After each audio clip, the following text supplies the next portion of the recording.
Okay, Bismillah ar-Rahman ar-Rahim, Alhamdulillah, wassalatu wassalam Rasulillah, sallallahu alayhi wasallam. Why are most of the da'is, many of them, compromising their position Islamically, even though they've studied Islam in very, very prominent universities or majalis? They've studied with great scholars of the past who didn't compromise.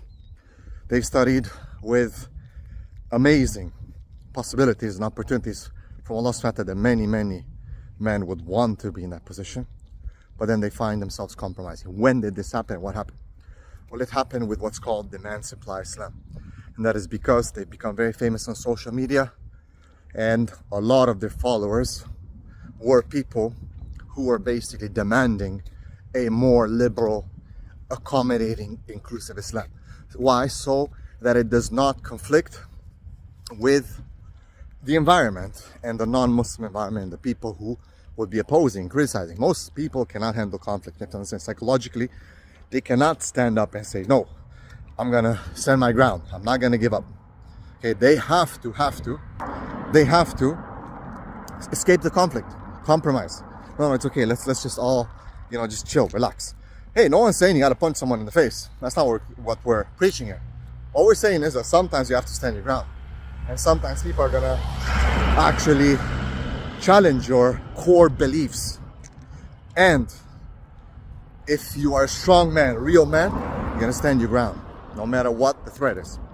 But if you're a weak man, a beta, then you won't stay your ground. You're actually going to compromise. Compromisation is evading conflict. Now, you don't have to fight with everyone, as I said, but you cannot compromise your principles, because then you will not recognize yourself. And that's what we see today.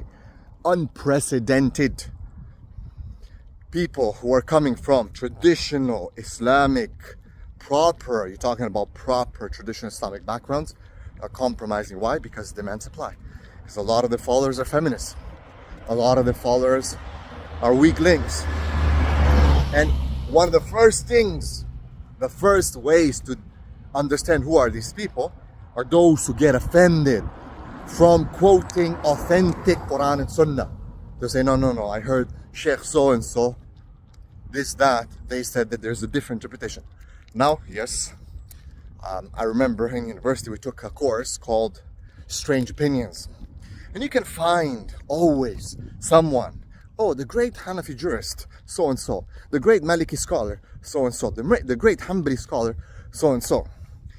And then they'll take one opinion, something there. He said that this word means this. Even though when you go and you analyze, you might find that it's not like that. But you could find a statement that you could copy and paste, and then you would say, you see, this scholar said this. So amongst the plethora of other scholars, great scholars who have agreed, the jumhur of the scholars, even sometimes you're talking about like the majority of them, they've taken this one, and people say, see, there's one traditional scholar that says this.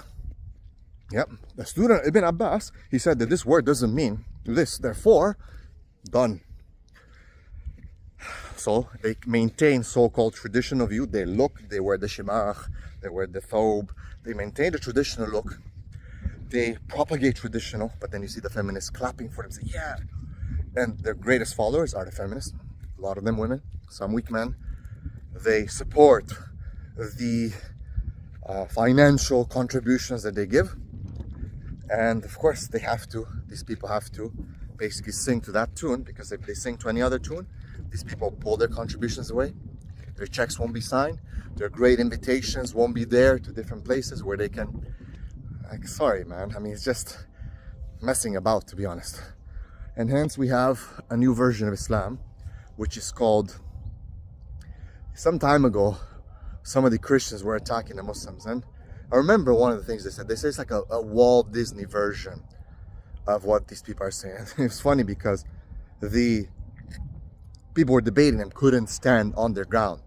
The non-Muslims saying, well, Ibn Abbas says this, and Ibn Umar says this, and Amr al-As says this, and this scholar said this, and the Prophet said this, and in Bukhari is recorded this, and the Muslim. And all you can see the Muslims are saying, well, it's not really like that, there's interpretations, and you have to look at context, and then the non-Muslim will give the context. And then he kept saying, what version of Islam are you guys preaching? Is it called the Walt Disney version? And now after all these years, I tend to understand where they're coming from. Because if you don't stand your ground, the non-Muslims are going to make fun of you that you are flip-flopping and you are not standing your ground. They won't just attack what you believe in, they'll attack you for being a weakling and a weak man. In the past, we found real men stood their ground. Yes, maybe people didn't agree with them. That's fine. That's okay. But they were not ridiculed for being weaklings. And right now, a lot of the da'is, sadly, are very, very weaklings. Stay strong. You don't have to be some crazy, extreme, evil, I don't know what they're trying to tell you and they make you scared of. All you have to do is just stick to the truth. Just preach the truth. The truth will not allow you to deviate. Bismillah.